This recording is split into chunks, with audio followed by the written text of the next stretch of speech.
नमस्ते। The UPSC podcast channel में आपका स्वागत है।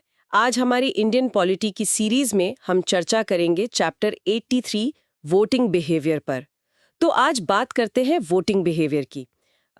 ये शब्द सुनने में शायद थोड़ा भारी लगे, पर असल में इसका मतलब बस ये समझना है कि जब इलेक्शंस होते हैं तो लोग मतलब हम जैसे आम वोटर वोट कैसे डालते हैं और शायद उससे भी जरूरी क्यों डालते हैं। हाँ बिल्कुल, इसी को इलेक्टोरल बिहेवियर भी कहते हैं और ये एक तरह का पॉलिटिकल बिहेवियर ही है।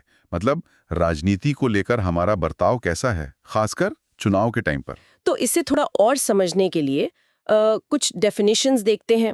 जैसे प्लानो और रिग्स हैं, वो कहते हैं कि ये एक फील्ड ऑफ स्टडी है। हाँ, एक पूरा स्टडी का एरिया। हाँ, जो ये देखती है कि लोग पब्लिक इलेक्शंस में वोट कैसे करते हैं, मतलब क्या तरीके हैं, क्या पैटर्न्स हैं। Ways in which people tend to vote.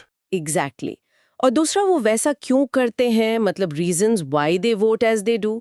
तो बस ये कैसे और क्यों का सवाल है। बिल्कुल, सुनने में सिंपल लगता है कैसे और क्यों, लेकिन करोड़ों वोटर्स के कैसे और क्यों को समझना वो अपने आप में एक बहुत बड़ा चैलेंज है। सही कहा। जैसे हम अक्सर सोचते हैं ना, अरे उन्होंने उसको वोट क्यों दिया होगा, या इस बार हवा किस तरफ की थी। बस उसी की ये एकेडमिक स्टडी है ना। हाँ बिल्कुल वही। और गॉर्डन मार्शल इसे थोड़ा और खोलते हैं।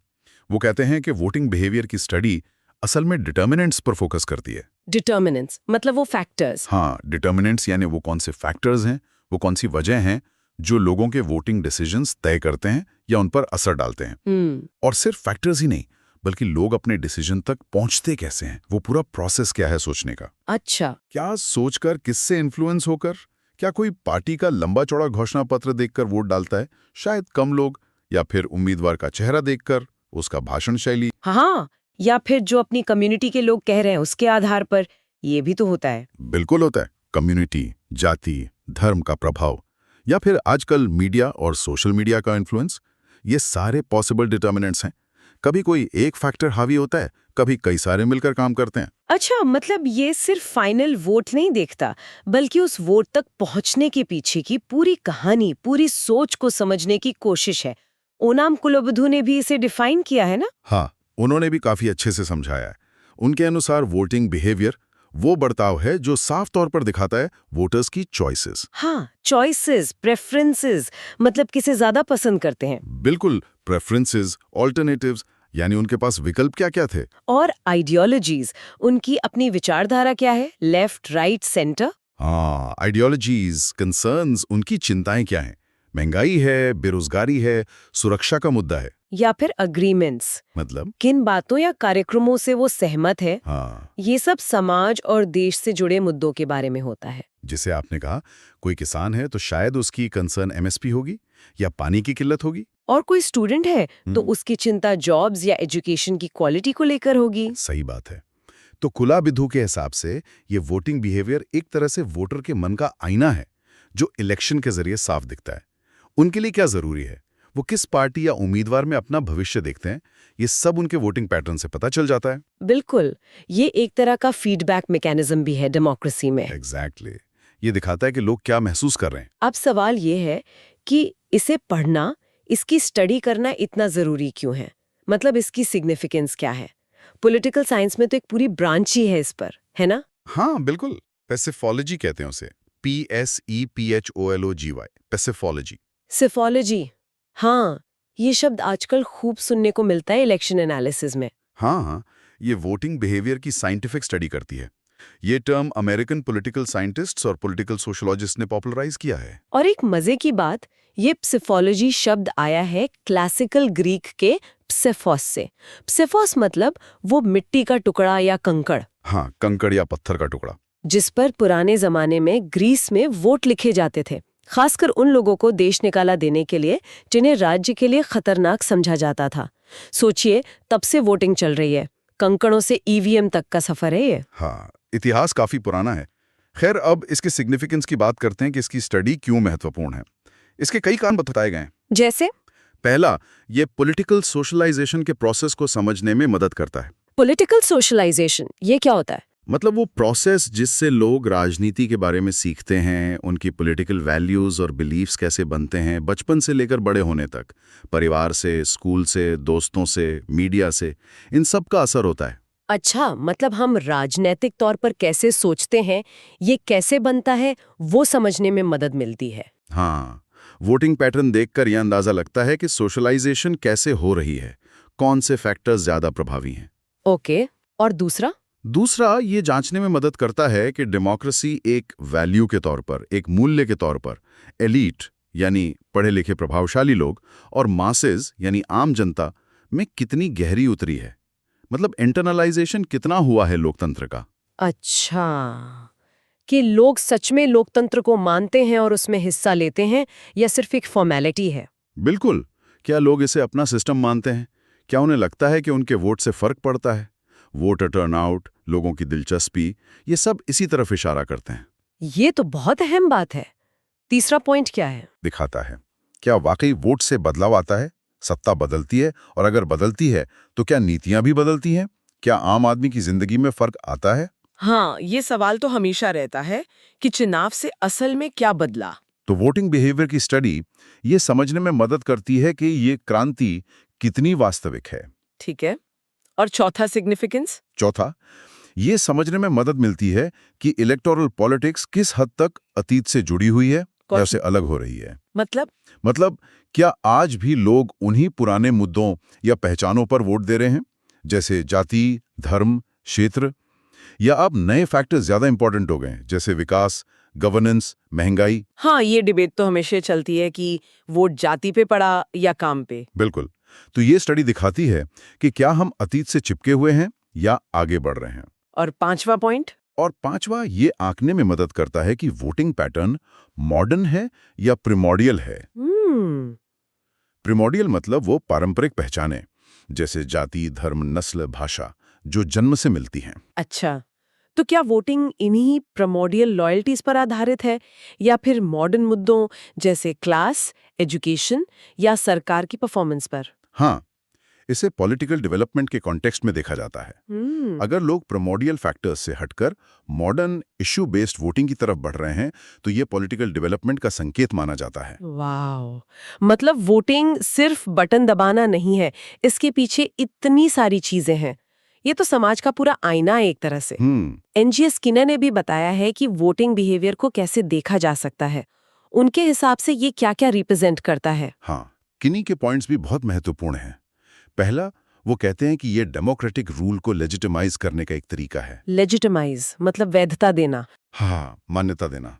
जब लोग वोट डालते हैं तो वो चुनी हुई सरकार को शासन करने का अधिकार देते हैं। ये दिखाता है कि सिस्टम में लोगों का भरोसा है। सही है। दूसरा पॉइंट? दूसरा, ये पॉलिटिकल प्रोसेस में पार्टिसिपेशन का एक उदाहरण है, जिससे लोग पॉलिटिकल कम्युनिटी का हिस्सा बनते हैं। मतलब इंटीग्रेशन होता है। वोट देना मतलब सिस्टम में शामिल होना। हाँ, ये एहसास कि मैं भी इस देश का हिस्सा हूं और मेरी राय मायने रखती है। बिल्कुल। तीसरा, ये अपने आप में एक डिसीजन मेकिंग एक्ट है। हर वोट एक फैसला है। वोटर कई विकल्पों में से एक को चुनता है। हाँ, ये एक कॉन्शियस चॉइस है, चाहे उसका आधार कुछ भी हो। बिल्कुल। चौथा पॉइंट कहानी का थोड़ा और गहरा है। वो कहते हैं कि ये एक रोल एक्शन है जिसमें एक खास पॉलिटिकल ओरिएंटेशन होता है और ये ओरिएंटेशन एक खास पॉलिटिकल कल्चर में रचा बसा होता है। ओह, ये थोड़ा समझाएंगे। Roll action, political orientation, political culture. हाँ, रोल एक्शन मतलब वोटर अपना नागरिक होने का रोल निभा रहा है। हाँ। पॉलिटिकल ओरिएंटेशन मतलब उसका राजनीतिक झुकाव, उसकी विचारधारा, उसकी पसंद। और पॉलिटिकल कल्चर मतलब उस समाज का पूरा राजनीतिक माहौल, वहां के तौर तरीके, मान्यताएं। अच्छा। तो किन्हीं कह रहे हैं कि वोटर का फैसला इन तीनों चीजों से प्रभावित होता है, उसका रोल, उसका झुकाव और उसके आसपास का राजनीतिक माहौल। वो हवा में फैसला नहीं लेता। समझ गई। मतलब हमारा वोट सिर्फ हमारा व्यक्तिगत फैसला नहीं होता, उसमें समाज और संस्कृति की भी झलक होती है। और आखिरी पॉइंट क्या था किन्हीं का? और आखिरी पॉइंट कि ये इंडिविजुअल सिटीजन का फॉर्मल गवर्नमेंट के साथ डायरेक्ट रिलेशन है। मतलब आम नागरिक और सरकार के बीच सबसे सीधा संबंध वोट के माध्यम से ही बनता है। हाँ, ये तो है। वोट डालते समय ही शायद आम आदमी को लगता है कि वो सीधे सरकार चुनने की प्रक्रिया का हिस्सा है। बिल्कुल। उस वक्त वो एम्पावर्ड महसूस करता है। ये सबसे डायरेक्ट लिंक है। तो कुल मिलाकर वोटिंग बिहेवियर सिर्फ आंकड़ों का खेल नहीं है, ये लोकतंत्र की नब्ज है। ये समझने में मदद करता है कि लोग क्या चाहते हैं, क्यों चाहते हैं और हमारा लोकतंत्र कितना मजबूत या कमजोर है। सही कहा। ये पॉलिटिकल सोशलाइजेशन से लेकर लेजिटिमेसी, पार्टिसिपेशन और पॉलिटिकल डेवलपमेंट तक बहुत सारे डायमेंशंस को कवर करता है। तो ये थी वोटिंग बिहेवियर के मतलब और इसकी अहमियत, उसकी सिग्निफिकेंस पर हमारी चर्चा। हमने देखा कि कितना मल्टी लेयर्ड कॉन्सेप्ट है। चलिए आगे बढ़ते हैं। ठीक है, अब हम आगे बढ़ते हैं और भारत में वोटिंग व्यवहार के जो निर्धारक हैं, मतलब डिटर्मिनेंट्स ऑफ वोटिंग बिहेवियर, उन पर चर्चा करते हैं। हाँ, ये बहुत जरूरी टॉपिक है। भारतीय समाज इतना डाइवर्सिफाइड है, इतनी पढ़ते हैं इसमें, तो जाहिर है कि जब कोई वोट डालने जाता है तो उसके दिमाग में क्या चल रहा होता है, ये समझना कोई आसान काम नहीं है। बिल्कुल, बहुत सारे फैक्टर्स होते हैं। कौन से फैक्टर्स उसे इन्फ्लुएंस करते हैं?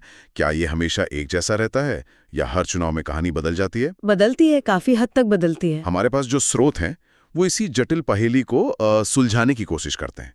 चलिए इनको खोल कर देखते हैं कि भारतीय वोटर आखिर वोट देते वक्त किन बातों से प्रभावित होता है। हाँ, देखते हैं। मोटे तौर पर हम इन फैक्टर्स को दो हिस्सों में देख सकते हैं, सामाजिक आर्थिक मतलब सोशो इकोनॉमिक, हाँ, और राजनीतिक यानी पॉलिटिकल। जी। Let's unpack this. शुरुआत करते हैं सबसे चर्चित और शायद सबसे पुराने फैक्टर से, जाति।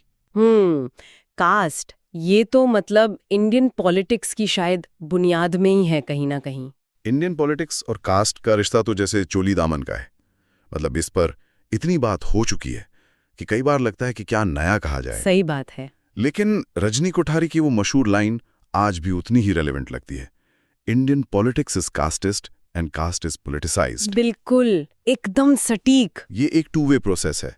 राजनीति जातियों का इस्तेमाल करती है और जातियां भी राजनीति के जरिए अपनी ताकत बढ़ाती हैं। हाँ, ये लेन देन चलता रहता है। पार्टियां टिकट बांटते वक्त, अलायंसेस बनाते वक्त पूरा कास्ट एरिथमेटिक लगाती हैं। किस इलाके में कौन सी जाति डोमिनेंट है, किसको साथ लेने से फायदा होगा, ये सब कैलकुलेशंस पर्दे के पीछे चलती रहती हैं। बिल्कुल, और ये सिर्फ सरफेस लेवल पर नहीं है। पॉल ब्रास का काम दिखाता है कि खासकर ग्रामीण भारत में जमीनी स्तर पर जातिगत एकजुटता, जिसे कास्ट सॉलिडारिटी कहते हैं, वो वोटिंग का एक बहुत बड़ा ड्राइवर है। अच्छा, गांव में ज्यादा। हाँ, खासतौर पर जो प्रभावशाली जातियां होती हैं वो अक्सर एक ब्लॉक की तरह वोट करती हैं, या तो अपनी ही जाति के किसी मजबूत नेता को या फिर उस पार्टी को जो उनकी जाति के हितों की बात करती नजर आती है। मतलब एक तरह का कलेक्टिव डिसीजन मेकिंग हो जाता है। हाँ, बन जाता है। लेकिन दिलचस्प बात यह है कि सोर्सेज ये भी इशारा करते हैं कि अब ये उतना सीधा नहीं रहा, मतलब पहले जैसा नहीं है। अच्छा, कैसे?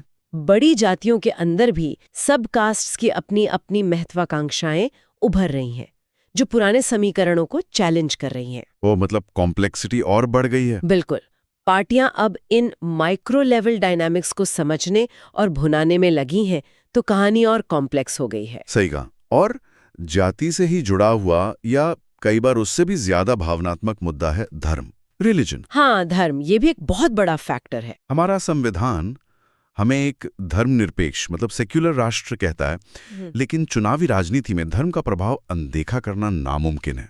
बिल्कुल नामुमकिन है, दिखता है साफ। पार्टियां, चाहे वो नेशनल हों या रीजनल, अक्सर धार्मिक भावनाओं, रिलीजियस सेंटिमेंट्स को कुरेदने की कोशिश करती हैं। कभी प्रतीकों, सिंबल्स का इस्तेमाल करके, कभी किसी खास समुदाय को लुभाने वाले वादे करके, तो कभी सीधे सीधे कम्युनल प्रोपेगेंडा करके। हाँ, ये सब तरीके अपनाए जाते हैं। और भारत में ऐसी पार्टियां भी हैं जिनका पूरा आधार ही धार्मिक पहचान पर टिका है। इनके होने से धर्म का राजनीतिकरण मतलब पॉलिटिसाइजेशन ऑफ रिलीजन और गहरा हो जाता है। हाँ, ये एक बेहद संवेदनशील और शक्तिशाली फैक्टर है।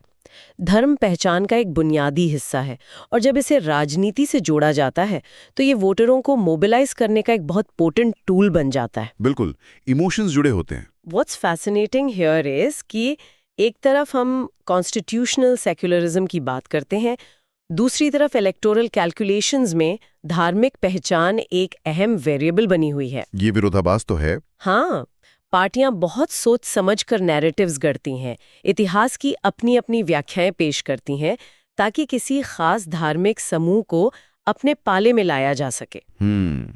और सोशल मीडिया ने तो इसे और हवा दी है शायद। बिल्कुल, सोशल मीडिया के आने के बाद तो ये और भी आसान हो गया है, जहां टारगेटेड मैसेजिंग के जरिए भावनाओं को भड़काना या तुष्ट करना दोनों संभव है। सही। पहचान का एक और महत्वपूर्ण स्तंभ है भाषा, लैंग्वेज। जी, भाषा। लोगों का अपनी भाषा से एक गहरा लगाव होता है और ये लगाव उनके वोटिंग फैसलों पर भी असर डालता है। डालता है, बिल्कुल डालता है। भारत में राज्यों का पुनर्गठन, रीऑर्गेनाइजेशन ऑफ स्टेट्स, 1956 में मुख्यतः भाषा के आधार पर ही हुआ था। ये दिखाता है कि भाषा की राजनीतिक ताकत कितनी ज्यादा है। हाँ, वो एक बड़ा मोड़ था इतिहास में। चुनाव के समय पार्टियां भाषाई भावनाओं, लिंग्विस्टिक सेंटिमेंट्स को जगाती हैं। अपनी भाषा, अपनी संस्कृति के नाम पर वोट मांगती हैं। तमिलनाडु में डीएमके का उदय हो या आंध्र प्रदेश में टीडीपी का, इनके पीछे भाषावाद, लिंग्विज्म की एक मजबूत भूमिका रही है। हाँ, ये क्लासिक एग्जाम्पल्स हैं। भाषा सिर्फ बातचीत का जरिया नहीं है, ये कल्चरल आइडेंटिटी का मार्कर है। सही कहा। जब भाषा के आधार पर राज्य बने तो भाषा को एक राजनीतिक इकाई, एक पॉलिटिकल एंटिटी की पहचान भी मिल गई। हाँ। रीजनल पार्टीज खास तौर पर इस पहचान को भुनाती हैं। ये उनके लिए लोगों को एकजुट करने का, एक कॉमन कॉज के लिए मोबिलाइज करने का आसान तरीका बन जाता है। अच्छा। वो अक्सर ये नैरेटिव बनाती हैं कि केंद्र सरकार या दूसरी भाषा बोलने वाले राज्य उनकी भाषा और संस्कृति के साथ भेदभाव कर रहे हैं। हाँ, ये हम बनाम वो वाली बात आ जाती है। बिल्कुल। और भाषा की तरह ही या उससे भी ज्यादा व्यापक स्तर पर क्षेत्र, रीजन, ये भी एक बड़ा फैक्टर है। रीजनलिज्म, हाँ। क्षेत्रवाद और कभी-कभी सब रीजनलिज्म, यानी एक ही राज्य के अंदर अलग अलग क्षेत्रों की अपनी पहचान और मांगे, ये सब वोटिंग को प्रभावित करते हैं। महाराष्ट्र में विदर्भ का मुद्दा है, यूपी में पूर्वांचल, बुंदेलखंड। हाँ, बिल्कुल। अपने क्षेत्र के प्रति वफादारी, जिसे सब नेशनलिज्म भी कह सकते हैं, कई राज्यों में शक्तिशाली रीजनल पार्टीज के पनपने और टिके रहने का कारण बनी है। जी। ये पार्टियां क्षेत्रीय अस्मिता, रीजनल आइडेंटिटी और क्षेत्रीय हितों, रीजनल इंटरेस्ट्स के नाम पर वोट मांगती हैं। उनका मुख्य नारा होता है कि दिल्ली में बैठी सरकार उनके क्षेत्र की जरूरतों और भावनाओं को नहीं समझती और वही उनकी सच्ची आवाज है। If we connect this to the bigger picture, हाँ। तो ये भारत के फेडरल स्ट्रक्चर और उसकी विशाल डाइवर्सिटी का रिफ्लेक्शन है। सही। भाषाएं अलग हैं, केंद्र राज्य संबंधों में तनाव, संसाधनों के बंटवारे पर विवाद, ये सब रीजनलिज्म को फ्यूल करते हैं। मतलब ये मुद्दे हमेशा बने रहते हैं कहीं ना कहीं। हाँ, ये पार्टियां अक्सर स्थानीय मुद्दों, लोकल इश्यूज पर फोकस करती हैं और केंद्र के खिलाफ एक हम बनाम वो, अस वर्सेस देम का नैरेटिव तैयार करती हैं, जो वोटरों को भावनात्मक रूप से अपील करता है। कभी कभी ये भावना इतनी तीव्र हो जाती है कि कुछ समूह चुनावों के बहिष्कार तक की बात करने लगते हैं। अच्छा, इन सामूहिक पहचानों, कलेक्टिव आइडेंटिटी से हटकर अब बात करते हैं एक बहुत ही पर्सनल और पावरफुल फैक्टर की, नेता का व्यक्तित्व, पर्सनालिटी। हाँ, ये बहुत इंटरेस्टिंग है। Here's where it gets really interesting.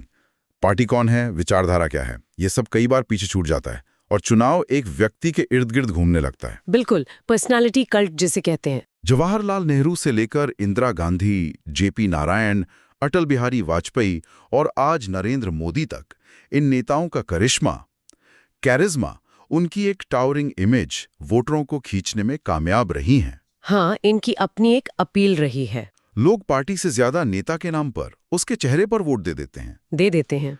और ये सिर्फ नेशनल लेवल पर नहीं होता, राज्यों में भी देखें तो कई मुख्यमंत्री या क्षेत्रीय नेता अपने करिश्मे के दम पर चुनाव जीतते आए हैं। सोचिए, कई पार्टियां तो पूरी तरह से एक ही नेता पर निर्भर होती हैं। हाँ, ये सच है। करिश्मा शब्द का मतलब ही है गिफ्ट ऑफ ग्रेस, यानी नेता में कुछ ऐसे असाधारण गुण जो लोगों को आकर्षित करते हैं। सवाल ये है कि ये करिश्मा आता कहाँ से है? क्या ये उनकी भाषण देने की कला, ओरेटरी स्किल्स है, उनकी एक खास तरह की छवि, इमेज जो मीडिया बनाता है, या लोगों को उनमें दिखने वाली मजबूती, स्ट्रॉन्ग लीडरशिप और डिसाइसिवनेस? ये सब चीजें मिलके शायद। हाँ, शायद इन सब का मिक्सचर होता है। इसमें मीडिया, खासकर इलेक्ट्रॉनिक और सोशल मीडिया का रोल बहुत बढ़ गया है। वो नेता की छवि को बनाते भी हैं और बढ़ाते भी हैं। हाँ, एम्पलीफाई करते हैं। बिल्कुल। कई बार वोटर पार्टी की नीतियों या पिछले प्रदर्शन को नजरअंदाज करके सिर्फ नेता के व्यक्तित्व से प्रभावित होकर वोट डालता है। This raises an important question कि क्या ये पर्सनालिटी कल्ट लोकतंत्र के लिए स्वस्थ है जब वोट पार्टी की पॉलिसी के बजाय सिर्फ नेता के चेहरे पर पड़ने लगे तो अकाउंटेबिलिटी का क्या होगा? ये बहुत बड़ा सवाल है। अकाउंटेबिलिटी तो कम हो ही जाती होगी। हाँ, और जहाँ राजनीति है, चुनाव है, वहाँ पैसे, मनी की बात ना हो, ऐसा कैसे हो सकता है? पैसा, हाँ, ये भी एक हकीकत है। इलेक्शन कमीशन ने खर्च की सीमाएं, एक्सपेंडिचर लिमिट्स तय कर रखी हैं, लेकिन सब जानते हैं कि असलियत में चुनावों में पानी की तरह पैसा बहाया जाता है। बिल्कुल, सीमाएं तो हैं, पर कहते हैं कि कई जगहों पर वोट खरीदने की कोशिशें होती हैं। वोटर्स को पैसे, शराब या दूसरा सामान देकर प्रभावित करने की कोशिश की जाती है। हाँ, ये खबरें आती हैं। नोट्स के बदले वोट्स का ये लेन देन भारतीय लोकतंत्र पर एक दाग है। हालांकि ये भी कहा जाता है कि पैसे का असर नॉर्मल चुनावों में ज्यादा होता है। हाँ, मनी पावर एक अनडिनाइबल रियलिटी है। लेकिन जैसा आपने कहा, इसकी भी सीमाएं हैं। पॉल ब्रास ने वेव इलेक्शन की अवधारणा को अच्छे से समझाया है। अच्छा, वेव इलेक्शन। हाँ, ये वो चुनाव होते हैं जहां वोटरों के बीच किसी एक पार्टी या नेता के पक्ष में एक मजबूत लहर, एक क्लियर टेंडेंसी चल रही होती है। अच्छा, जैसे 1977, 1980, 1984, 2014। हाँ, कुछ वैसे ही।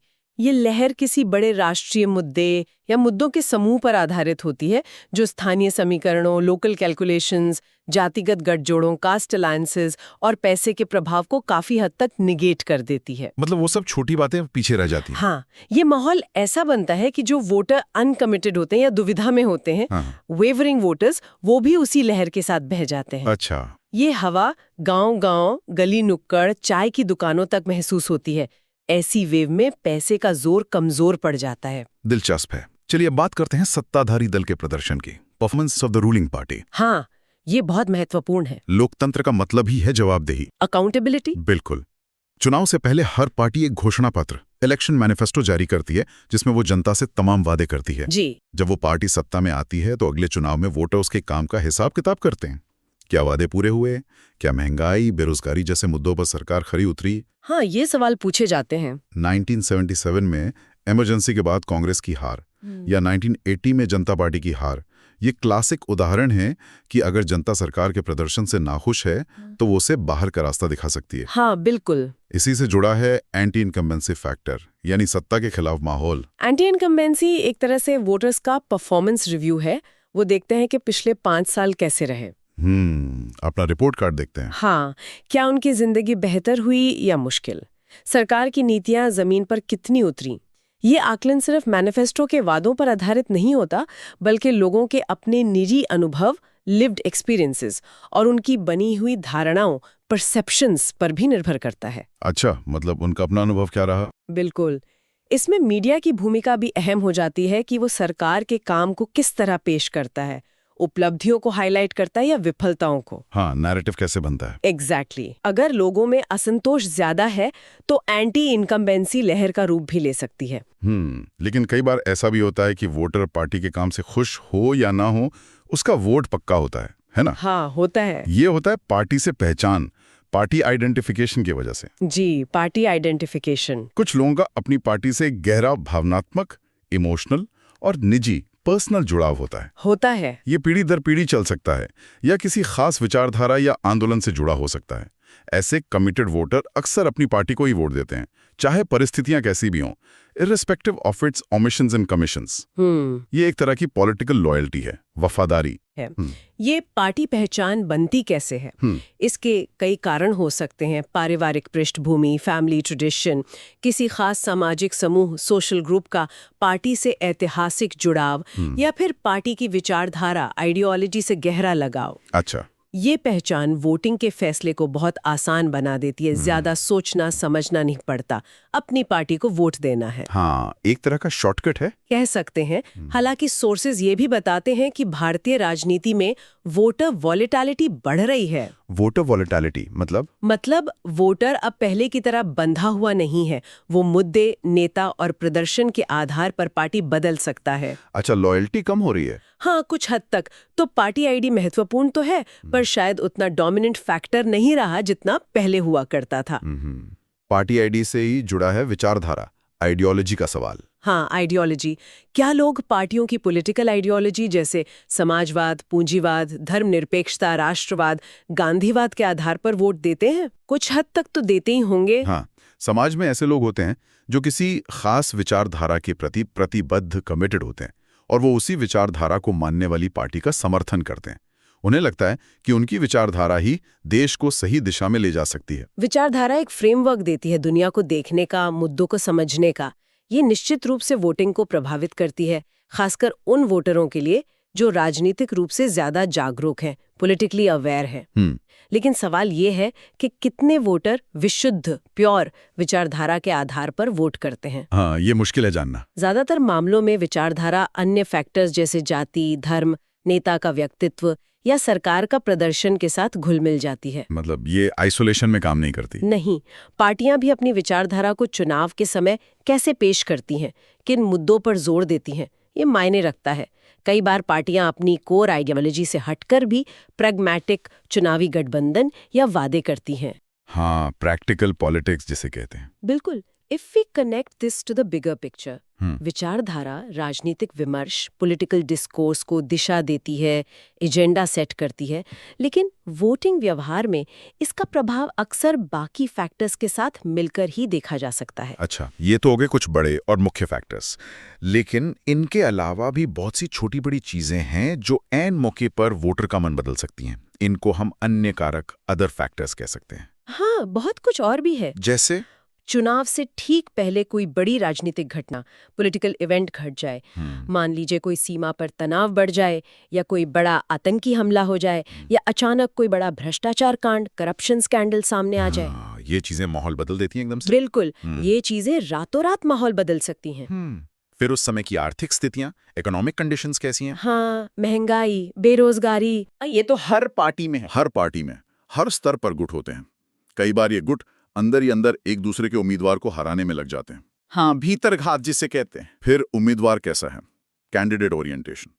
अब लोग सिर्फ पार्टी नहीं देखते, उम्मीदवार की अपनी छवि, उसकी पढ़ाई लिखाई, उसकी पहुंच, एक्सेसिबिलिटी को भी महत्व देने लगे हैं। हाँ। लोकल लेवल पर ही जरूरी हो जाता है। फिर चुनाव प्रचार, इलेक्शन कैंपेन कितना असरदार रहा, जोरदार रैलियां, लुभावने विज्ञापन, सोशल मीडिया पर चलाया गया अभियान, ये सब मिलकर एक माहौल बनाते हैं जो वोटरों को प्रभावित करता है। माहौल बनाना तो बहुत जरूरी है आजकल।